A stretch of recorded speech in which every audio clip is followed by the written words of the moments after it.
Hadirin, tentu kita berharap kepada Allah setiap hari yang kita jalani adalah hari-hari yang kita isi dalam kebaikan dan perbaikan. Maka orang beriman yang cerdas dalam hidupnya adalah dia yang paling banyak mempersiapkan bekal untuk kehidupan setelah kehidupan dunia ini. Rasulullah SAW pernah menyampaikan, satu kali Rasul pernah ditanya oleh seorang, "Ya Rasulullah, siapakah orang beriman yang paling utama hidupnya, yang paling mulia hidupnya?" Maka Rasulullah SAW kemudian menjawab, orang beriman yang paling mulia, yang paling utama hidupnya adalah ahsanuhum khuluqa, yang paling baik akhlaknya. Kemudian seseorang itu bertanya kembali, lantas siapakah orang beriman yang paling cerdas dalam hidupnya? Maka Rasulullah SAW kemudian menjawab, yang paling cerdas dalam hidupnya adalah dia yang paling banyak ingat mati dan mempersiapkan bekal kematiannya. Allahu Akbar. Bapak Ibu yang dirahmati Allah, dalam beberapa hari kebelakang, bulan kebelakang, kita banyak mendengar kabar saudara kita, sahabat kita, teman kita, tetangga kita yang sudah dipanggil usianya oleh Allah Subhanahu wa Ta'ala. Apa sebenarnya renungan yang bisa kita dapatkan? Tentu yang paling utama adalah membuat kita harus semakin ingat, merenung bahwa kita semua juga sama, tinggal menunggu detak-detik perjumpaan dengan kematiannya saja. Yang membedakan mereka yang sudah diambil usianya dengan kita adalah hanya waktu take off-nya saja, hanya waktunya saja. Beliau lebih duluan, nah kita barangkali belum diberikan kesempatan untuk itu. Hanya kita semua percaya bahwa kita semua pasti akan berjumpa dengan bab yang namanya kematian itu. Kullu nafsin dha'iqatul maut. Setiap yang bernafas, setiap yang berjiwa pasti akan meninggal, pasti akan mati. Maka ada 3 wasiat yang pernah disampaikan oleh malaikat Jibril alaihi salam kepada baginda Nabi Muhammad sallallahu alaihi wasallam, yang saya kira wasiat ini perlu kita renungi juga oleh kita sebagai umat Nabi sallallahu alaihi wasallam agar kita bisa menjalani hidup dengan tenang dan bahagia. Ahilman, apa wasiatnya? Ada 3. Yang pertama, kata Jibril, "Ya Muhammad, wahai Muhammad, ishma syi'ta fa innaka mayyitun."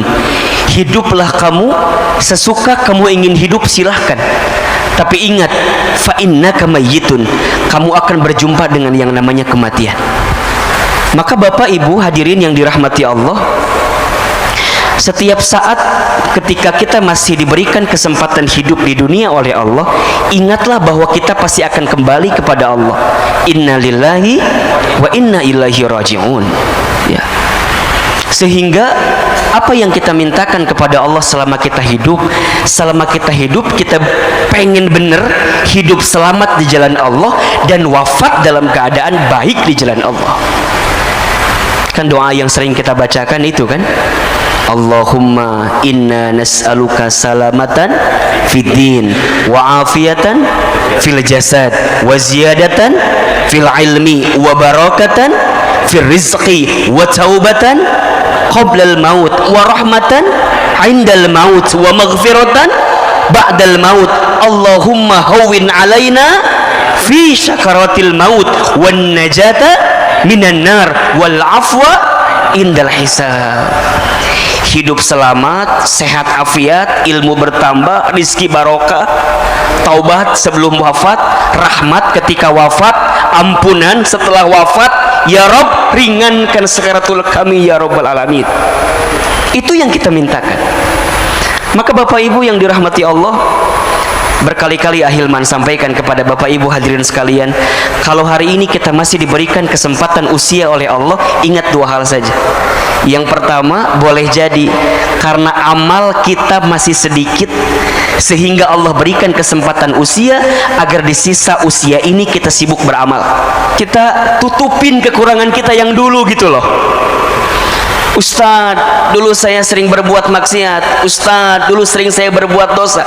Oke, yang dulu pernah kita lakukan, tutup itu semua, bertaubat kepada Allah kalau salah. Kalau itu dosa, tinggalkan. Kalau itu maksiat, berhenti, bertaubat kepada Allah. Yakin, innallaha yuhibbut tawwabina wa yuhibbul mutatahhirin. Sesungguhnya Allah mencintai orang yang senantiasa bertobat. Kenapa dia bertobat? Karena dia tahu banyak dosa, kemudian dia mensucikan dirinya. Allah suka kepada orang yang bertobat, minta ampun, bertobat, minta ampun, bertobat, minta ampun. Allah suka, Bapak Ibu yang dirahmati Allah, hadirin yang dirahmati Allah. Maka tutup keburukan kita, tutup maksiat kita, tutup dosa kita. Dengan cara apa nutupinnya? Dengan kebaikan kita di waktu sekarang. Apa yang bisa jadi motivasi bagi kita? Bahwa kita semua pasti akan berjumpa dengan yang namanya kematian. Tidak ada nasihat yang paling luar biasa dalam kehidupan kita kecuali nasihat tentang zikrul maut, ingat kematian.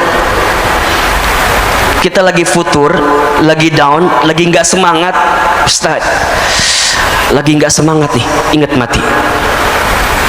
Saat kita sedang istiqomah di jalan Allah, futur, kita lagi down, ingat kematian. Saat kita dakwah, kemudian kita menyerah, Ustaz, capek lah dakwah ini, udahlah biarin aja yang lain. Ingat kematian. Gak lama hidup di dunia ini, sebentar saja. Maka kalau kita masih diberikan kesempatan usia, ingat boleh jadi amal kita masih sedikit, sehingga kita isi dengan amal-amal kebaikan ke depan. Atau yang kedua, boleh jadi karena dosa kita masih banyak, sehingga di sisa usia ini Allah minta kepada kita untuk banyak minta ampun, bertobat kepada Allah Subhanahu wa ta'ala. Maka perintah Nabi jelas sekali kan, jelas sekali ya, bertakwalah kalian kepada Allah haitsuma kunta, dimanapun kalian berada. Kemudian wa'at bi'is sayyi'ata bil hasanati tamhuha, dan ikutkanlah keburukan dengan kebaikan, maka niscaya kebaikan yang kamu lakukan bisa menutupi keburukanmu di masa lalu. Dan hadirkanlah akhlak yang baik selama hidup dengan akhlak yang Allah sukai dan senangi dalam kehidupan ini. Makanya kalau orang yang dalam hidupnya masih sering mohon maaf, nyakitin orang gitu ya, ngomongin orang, nyinggung orang, zolimin orang, nipu orang, maka dia yang ingat dengan mati benar-benar akan hati-hati dengan apa yang dia lakukan dalam hidup. Kenapa? Karena setiap orang akan diwafatkan oleh Allah sesuai dengan kebiasaannya saat hidup di dunia. Jadi kalau Bapak Ibu hadirin ingin bertanya, Ahilman, kira-kira bagaimana keadaan nanti saya setelah hidup di dunia ini? Simpel saja, lihat saja bagaimana kehidupan kita di dunia. Itu gambarannya, itu gambaran. Maka jangan pernah berhenti berbuat baik, karena kita tidak pernah tahu kebaikan mana yang akan menerangi alam kubur kita nanti. Sederhana saja, kalau bertemu orang senyum saja. Tabassumuka fi wajhi akhika shadaqatika, senyummu di wajah saudaramu adalah sedekah. Ada seseorang yang ketika nanti dia kembali kepada Allah, ternyata kuburannya lapang, terang. Karena apa? Karena modal sedekah yang dihadirkan. Apa sedekahnya? Hanya dengan sekedar dia begitu menebar senyuman bagi semua orang. Bukankah kata Nabi, di antara amalan yang paling disukai oleh Allah salah satunya adalah sururun tudkhilhu 'alan nas, menempatkan kebahagiaan di hati orang lain. Jadi saat kita membahagiakan bagi orang, itu sudah jadi amal yang Allah sukai juga. Ya syukur-syukur kalau agak lebih gitulah, nggak hanya senyum gitu ya, senyum plus transferannya gitu. Nah itu lebih keren banget itu. Karena begitu banyak orang yang sudah kembali kepada Allah, hari ini mereka minta dibangkitkan kembali, minta dihidupkan kembali. Apa permintaannya? Fa asaddaqa wa akun minas solihin. Ya Rabb, jangan engkau wafatkan kami dan engkau hidupkan kami sebentar saja, maka aku akan menjadi ahli sedekah dan akan menjadi orang yang soleh. Maka nasihat pertama, wasiat pertama, isma syi'ta fa innaka mayyitun. Hiduplah kamu sesuka kamu ingin hidup, tapi ingat kamu akan berjumpa dengan yang namanya kematian. Wasiat yang kedua, ya Muhammad, kata Jibril alaihissalam, wa ahbib man syi'ta fa innaka mufarriquh. Cintailah siapapun orang yang kamu cintai, silahkan, tapi ingat, kamu akan berpisah dengan orang yang kamu cintai itu. Hari ini ayah bunda mencintai anak-anak gitu. Tapi ingat, sebesar apapun cinta kita kepada keluarga kita, akan ada satu masa, satu waktu kita berpisah dengan anak-anak yang kita cintai itu. Seorang suami mencintai istrinya, istri mencintai suaminya, silahkan. Tapi harus siapkan space di hati kita bahwa suatu saat pasti kita akan berpisah dengan orang-orang yang kita cintai itu. Barangkali ini pesan untuk kita yang boleh jadi dalam beberapa waktu kebelakang kehilangan seseorang yang kita cintai gitu. Ada seorang anak yang kehilangan orang tuanya, ada orang tua yang kehilangan anaknya, ada istri yang kehilangan suaminya, ada suami yang kehilangan istrinya, ada kita yang kehilangan sahabat, saudara yang kita cintai. Sikap terbaik adalah terima keadaan itu. Dan yang kedua, siapkan bekal terbaik agar kita bisa berkumpul kembali dengan orang yang kita cintai itu. Maka doakanlah orang-orang yang sudah kembali kepada Allah, karena mereka sungguh menanti doa-doa dari kita yang masih hidup. Ya, doa-doa dari kita yang masih hidup sangat menanti, sangat menunggu. Tapi kan Ustadz, gitu kan, kadang ada bahasa tapi gitu. Saya tuh lah, kalau nggak ada suami saya, kalau nggak ada ayah saya, kalau nggak ada ibu saya, gimana kehidupan saya dan segala macamnya. Ya, yakin saja, Allah selalu lebih tahu mana yang terbaik dibanding kita. Mungkin untuk kita pengennya beliau-beliau tuh masih ada gitu. Tapi ingat, catatan takdir Allah itu lebih baik daripada apa yang kita ketahui selama ini. Wa asa an takrahu syai'an wa huwa khairul lakum wa asa an tuhibbu syai'an wa huwa syarrul lakum wallahu ya'lamu wa antum la ta'lamun.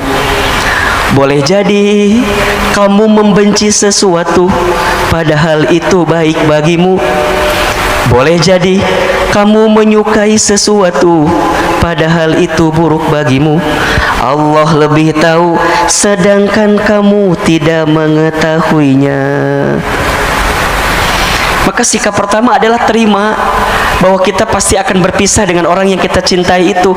So simpelnya, sederhananya, pesannya, ayah bunda, bapak ibu, jamaah, kalau hari ini kita masih bersama dengan orang yang kita cintai, maka cintailah mereka dengan sepenuh hati, dengan sepenuh cinta, karena kita akan merasakan kehilangan yang paling dalam ketika kita benar-benar kehilangan orang yang kita cintai itu. Maka belajarlah dari sekarang, para suami, para istri, belajarlah mencintai pasangan dengan sempurna, dengan sepenuh hati, dengan sepenuh cinta. Siapkan bekal terbaik bersama agar ketika nanti kita berpisah di dunia, Allah kumpulkan kembali kita nanti di surganya Allah Subhanahu wa ta'ala. Itu permintaan kita. Saya ditinggal orang tua saya ketika saya kecil. Sedih pasti, gelisah iya. Terus apa yang saya lakukan? Hari ini apa yang kita hadirkan? Kita berdakwah, kita belajar, kita menuntut ilmu, kita menyampaikan apa yang kita dapatkan dari guru-guru kita. Di antara motivasinya, ya Rob, kalau seandainya hamba di waktu kecil belum sempat bisa membalas kebaikan orang tua hamba, maka hamba bermohon kepadamu ya Rob, kalau hari ini ada sedikit ilmu yang hamba sampaikan kepada orang lain, tolong ya Rob, jadikan amal ini sebagai hadiah terbaik untuk orang tua hamba, agar kemudian nanti orang tua hamba bisa berkumpul kembali bersama hamba di tempat yang terbaik di hadapanmu ya Rabbal Alamin. Maka seorang anak yang ditinggal oleh orang tuanya, kalau kita ingin membahagiakan orang tua kita, tidak ada cara lain kecuali jadilah anak yang soleh. Itu, jadilah anak yang soleh. Doakan orang tua kita, beramal soleh. Niatkan untuk orang tua kita, insya Allah mudah-mudahan nyampe jadi kebaikan buat orang tua kita. Idza matal insan in qata'a amaluhu illa min salasin. Ketika manusia meninggal terputus semua amalnya. Ingat nih, perhatikan ya. Yang terputus amal siapa? Amal si mayit. Tapi kalau amal orang-orang yang beserta dengannya, bersama dengan dirinya, boleh jadi sampai. Apa diantaranya? Sedekatin jariyatin, sedekah jariah. Maka Bapak Ibu yang dirahmati Allah, kalau kita masih diberikan kesempatan hidup hari ini, silahkan bersedekah jariah. Ustaz, orang tua saya dulu nggak sempat bersedekah, apakah boleh kita anaknya melanjutkan? Silahkan, insya Allah. Satu kali ada seorang sahabat bernama Sa'ad bin Ubadah radhiyallahu an bertanya kepada Nabi sallallahu alaihi wasallam, ya Rasulullah, aku ingin berbakti kepada ibundaku, tapi ibundaku sudah wafat. Bagaimana caranya agar aku bisa berbuat baik untuk ibundaku? Rasul kemudian menjawab, bersedekahlah untuk ibundamu. Kemudian sahabat ini bertanya kembali, ya Rasulullah, sedekah apa yang bisa aku berikan untuk ibundaku? Kata Nabi, sedekah air. Maksudnya gimana? Kata Nabi, bangunkan sumur atas nama ibundamu, maka insya Allah setiap sumur yang nanti keluar airnya digunakan oleh orang lain, maka setiap air yang mengalir itu akan sampai pahalanya untuk ibundamu yang sudah wafat. Maka ayo siapkan dari sekarang apa? Insya Allah akan mengalir terus deras. Kalau ada orang tuanya yang sudah wafat, coba tengok, kalau masih ada hartanya yang sekiranya bisa kita sedekahkan kepada kepentingan umat, keluarkan. Baik itu masjidnya kah, baik itu fasilitas yang ada di masjidnya kah, karpetnya, AC-nya, kipas anginnya, gentengnya, lantainya, semua niatkan. Insya Allah itu jadi kebahagiaan buat orang tua kita yang sudah kembali kepada Allah. Aw ilmin yuntafa'uh bih, ilmu yang diamalkan tidak akan pernah terputus. Sampai yang ketiga, waladin solihin yad'ulah, anak soleh yang mendoakan. Ketika memaknai anak soleh yang mendoakan ini tidak terbatas pada anak kandung. Kalau anak kandung kalimatnya ibnin, tapi di sini waladin. Waladin itu berarti anak manusia. Siapa saja mereka, siapa saja, selama mereka itu soleh, kemudian mendoakan si mayit tadi, maka insya Allah doanya akan sampai. Kalau ada seorang dosen misalnya, saya dosen, saya punya mahasiswa misalnya, kemudian saya kembali kepada Allah, mahasiswa saya soleh, mereka mendoakan saya, maka insya Allah doanya sampai. Itulah waladin solihin. Kalau ada seorang bos, seorang atasan, punya karyawan, kemudian atasan ini kembali kepada Allah, wafat, karyawannya soleh, kemudian karyawannya mendoakan bagi si bos yang tadi meninggal, maka doanya sampai. Apa syaratnya? Satu, soleh; dua, doakan. Pesannya apa? Selama kita hidup, selama itulah kita harus memperbanyak teman dan sahabat yang soleh. Agar apa? Agar saat kita kembali kepada Allah, ada yang mendoakan kita dengan kesolehan dan kebaikan. Sekarang coba evaluasi, cek kontak handphone kita, cek grup WhatsApp kita, cek teman sosial media kita. Apakah banyak di antara mereka yang soleh, yang kelak kalau kita kembali kepada Allah mereka mendoakan kita? Bapak Ibu, saya itu dalam beberapa hari ke belakang tuh banyak merenung begini, ya Rob, kalau seandainya usia saya sampai hari ini, apakah akan ada ya orang yang mendoakan saya atau tidak? Apakah akan ada orang yang membuatkan ID Zoom kemudian mendoakan saya dalam Zoom yang diundang melalui Zoom yang hari ini sering kali kita lihat? Bapak Ibu sering lihat kan sekarang ya, takziah virtual itu yang kemudian kita doa bersama gitu ya di Zoom. Sekarang pertanyaannya adalah, kalau Bapak Ibu yang kembali kepada Allah, apakah akan ada orang yang mendoakan itu? Apakah akan ada orang yang join bersama Zoom yang diundang oleh keluarga kita atau tidak? Coba renungi ini. Coba renungi ini. Maka kita semua pasti akan berpisah Bapak Ibu. Selama kita hari ini masih bersama, Ayo kita isi kebersamaan dengan kebaikan dan perbaikan ini. Gak boleh ada lagi iri, dengki, hasut, hasad. Gak boleh lagi, berhenti. Mau sampai kapan? Gak lama kok hidup kita di dunia ini, sebentar saja.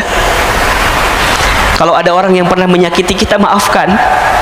Mau sampai kapan kita mendendam rasa kepada orang yang pernah menyakiti kita? Belajar memaafkan saja.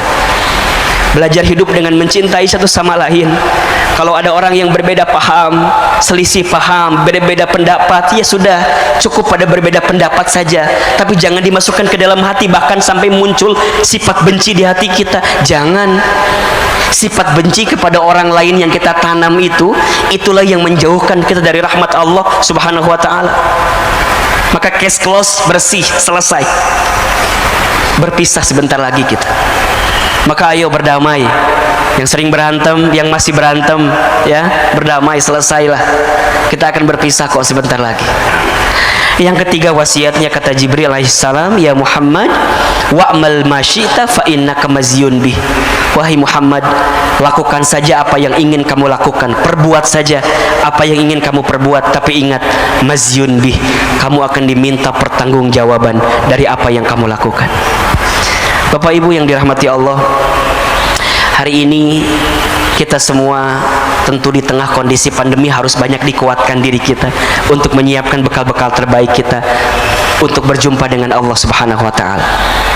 Maka dalam setiap pesan yang saya sampaikan, saya seringkali utarakan bahwa kalau dengan ujian pandemi ini tidak membuat kita semakin dekat dengan Allah, maka butuh cara apa lagi yang harus Allah hadirkan dalam kehidupan kita agar semakin membuat kita ingat ke Allah.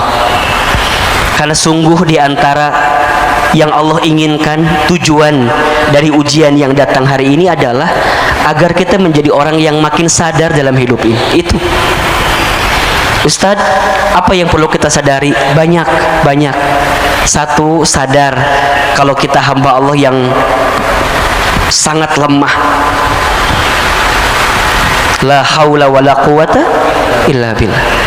Apa yang kita sombongkan dalam hidup ternyata tidak ada yang pantas kita sombongkan, karena hakikatnya kita adalah manusia yang lemah. Yang kedua, Allah pengen kita sadar, boleh jadi selama ini banyak dosa-dosa yang pernah kita lakukan, banyak maksiat yang pernah kita kerjakan, sehingga kita harus sadar diri betul bahwa kita harus segera bertobat kepada Allah. Akui kalau kita zolim, akui kalau kita salah. Bukankah sifat pengakuan diri terhadap kesalahan itu adalah sesuatu yang sangat disukai oleh Allah dalam diri kita? Ketika Nabi Adam alaihi salam itu dikeluarkan dari surga karena berbuat sesuatu yang dibenci oleh Allah, apa yang Nabi Adam lakukan? Berdoa dengan mengakui kesalahannya. Rabbana zalamna anfusana wa illam taghfir lana wa tarhamna lanakunanna minal khasirin. Rabbana zalamna, ya Rabb, zalamna, kami zalim. Akui salah. Ketika Nabi Yunus terlockdown di perutnya ikan paus, apa yang Nabi Yunus lakukan? Berdoa. Doanya apa? Pengakuan tentang kesalahan, tentang kekurangan. Diabadikan juga dalam Al-Quran. La ilaha illa anta subhanaka inni kuntu minadz zalimin. La ilaha illa anta, tiada Tuhan selain Engkau ya Allah. Subhanaka, maha suci Engkau.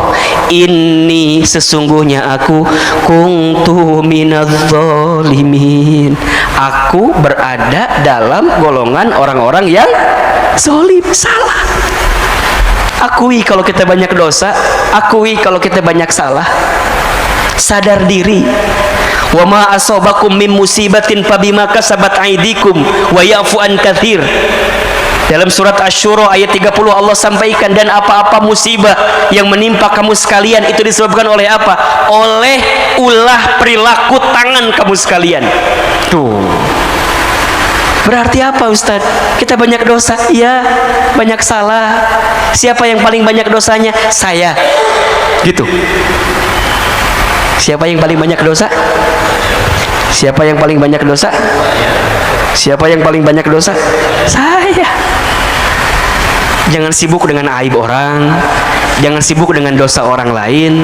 Sibuklah dengan dosa kita karena kita banyak dosa. Terus gimana Ustadz? Ya, walaupun kita banyak dosa, kita yakin Allah Maha Pengampun. Kan itu. Maka apa yang ketiga? Sadar diri bahwa tidak ada yang bisa menolong kita kecuali siapa? Allah. Itu. Di tengah kondisi ujian ini, Allah pengen kita makin berserah kepada Allah, makin yakin ke Allah, makin bersandar ke Allah. Jangan-jangan selama ini kita jauh dari Allah. Akui kita lemah, akui kita banyak dosa. Yang ketiga, akui, sadar kalau kita butuh pertolongan Allah Subhanahu wa taala, karena tidak ada yang bisa menolong kita kecuali Allah. Hasbunallah wa ni'mal wakil, ni'mal maula wa ni'man nasir. Itu. Ada satu doa, ini bagus sekali. Doa yang dibacakan oleh Nabi Musa alaihissalam ketika menyeberangi lautan bersama Bani Israel. Boleh Bapak Ibu amalkan doa ini, ya? Hafal nggak doanya? Pernah dengar belum kira-kira ya? Doanya, Allahumma lakal hamdu wa ilaikal mustaka wa antal musta'an wala haula wala quwata illa billahil aliyyil azim. Coba saya sekali, Bapak Ibu sekali. Allahumma lakal hamdu wa ilaikal mustaka wa antal musta'an wala haula wala quwata illa billahil aliyyil azim. Ini doanya. Doa ketika Nabi Musa menyeberangi lautan bersama Bani Israel. Jadi bahasanya lagi mepet nih, lagi himpit kan? Di depan lautan, di belakang pasukan Firaun. Ya kan? Mikirnya ke depan udah pasti kecebur ke laut, kalau balik ke belakang ditangkap oleh Firaun. Bingung kan apa yang terjadi? Maka keluarlah doa yang tadi. Allahumma ya Allah, lakal hamdu, hanya untukmu segala pujian ya Rabb. Wa ilaikal mustaka, dan hanya kepadamu lah aku mengadu ya Rabb, gitu. Hanya kepadamu lah aku curhat, hanya kepadamu lah aku menggelisahkan urusanku, masalahku, kesulitanku, persoalanku, bebanku. Wa ilaikal mustaka, hanya kepadamu ya Allah mustaka. Ishtaka ya Rabb, aku ngadu, aku ngeluh ya Rabb. Bapak Ibu, ngeluh tuh boleh apa enggak? Boleh, asalkan ngeluhnya sama siapa? Punten. Ngeluh sama Allah boleh, berarti doa. Yang tidak boleh adalah ngeluh kepada manusia. Kalau kita ngeluh kepada manusia, berarti kita tidak ridho dengan apa yang Allah berikan, dan kita tidak bersandar kepada Allah. Ngeluh Ustaz, wa ilaikal mustaka, kepada Allah. Kenapa harus kepada Allah? Apa kata Nabi Musa? Wa antal musta'an ya Rabb, karena hanya Engkau yang bisa menolong kami ya Rabb. Ya Rabb. Yang bisa nolong kita siapa? Allah. Wala haula wala quwata illa billah. Sungguh tidak ada daya upaya, tidak ada kemampuan kecuali Engkau ya Rabb yang memberikan kemampuan kepada kami. Maka hari ini Bapak Ibu yang dirahmati Allah Subhanahu wa taala, kita diajarkan untuk benar-benar bersandar kepada Allah. Hati-hati. Hati-hati ya. Jangan bersandar kepada selain Allah. Berharap kepada manusia adalah patah hati yang disengaja. Kalau ingin bahagia, berharapnya sama Allah saja. Hari ini kita berharap kepada apa yang kita lakukan juga salah, tapi berharaplah kepada Allah. bismillahi tawakkaltu 'alallah la haula wala quwata illa billahil aliyyil azim.